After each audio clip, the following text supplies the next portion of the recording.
And periodically I will answer questions from students, and this one come in from a manifesting generator named Amber, who's asked a question that this does happen a percentage of the time, where somebody will ask a question that is probably too complicated or involved to answer well as a YouTube video, a one-way conversation, and is best suited to a coaching conversation. So I'll talk about if you have questions that you'd really like to be coached through, I'll share a link for you to be able to have a two-way dialogue and talk some of this stuff out with me to help you find your way again, using human design and other tools that I find helpful.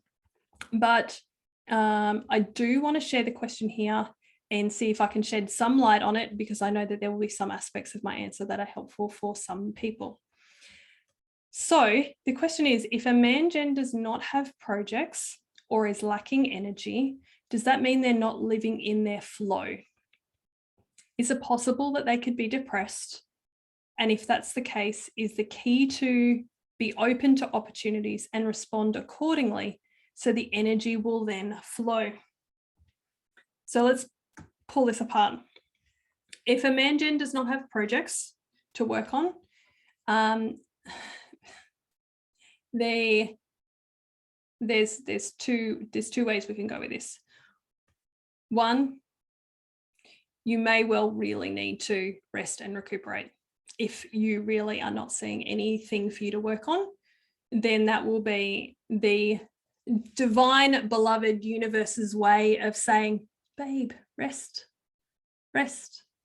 And usually for generators and manifesting generators, what I am told again and again, I am not either of these types, so I don't know what it feels like, but what I'm told is that the universe is forever giving you, life is forever giving you things to respond to. But if you're used to hustling and initiating and you're not seeing what's coming to you, then it would be easy to think that there are no projects or nothing to respond to.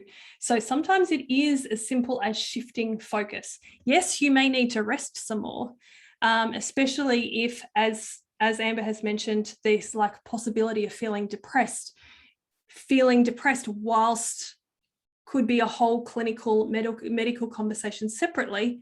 That feeling is this feeling of heaviness and fatigue and tiredness.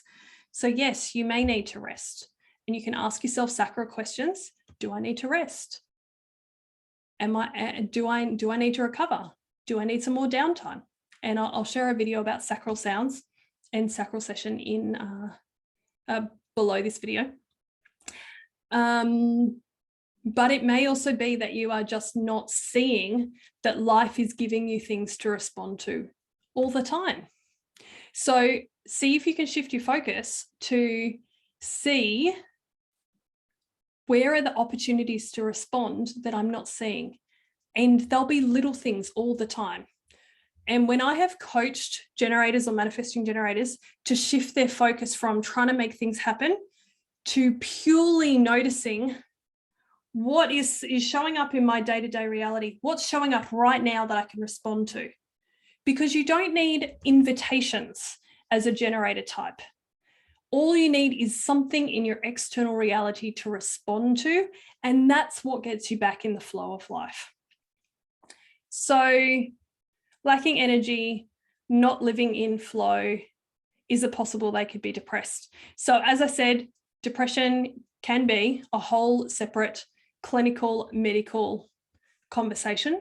But if we just look at in the context of human design, if you are not feeling satisfied as a manifesting generator, and you have all this energy that wants to be put into things and you haven't got an outlet for it, if you're not moving your body enough, then that could present and feel like a depressing of your energy, that it hasn't got anywhere to go outward and be creatively expressed. So instead it's coming down and it's weighing you down and it's feeling heavy. So feel into whether or not that feels true for you. The other part of this, if Amber had said, if that's the case, then is the key to be open to opportunities and respond accordingly so the energy will then flow. So my short answer is yes. Shift your focus to where things are showing up in your external reality that you can respond to. Check in with your sacral and make sure that you say yes to the things that feel correct. Yes to the things where it feels juicy and aligned and alive and exciting and satisfying for you, where your internal feelings like, yes, I want that. That feels yummy. That idea feels juicy and yum to me. Yeah. And practice as courageously as you can, as safe as it feels to do, as often as possible, saying no to the things. Remember, responding is things will come to you, but then you still have to be with whether it's a yes or a no for you.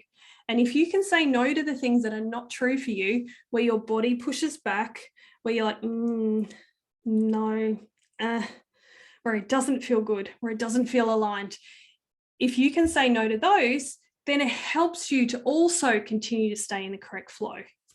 And then, yes, I expect that there will be more flow, and that the way that you'll describe how you feel about life will be more using words like, oh, it's satisfying, it's juicy, it's alive, it's fun. The most aligned generators and manifesting generators I know are vibrantly alive and they're having fun. Not all the time. They still get angry and frustrated and annoyed by things. But for the most part, when they're saying yes to the things that feel juicy for them, and they have the strength to be able to say no to the things that don't feel alive for them, then they operate with a lot more flow and a lot more ease. So I hope that's helpful. And if there is a generator or manifesting generator, who is feeling similarly stuck or heavy or tired, then feel free to share this video with them. If you're watching along on YouTube, you can like this video to help other people find it, and you can subscribe if you'd like more videos about the basics of human design. And I look forward to seeing you soon.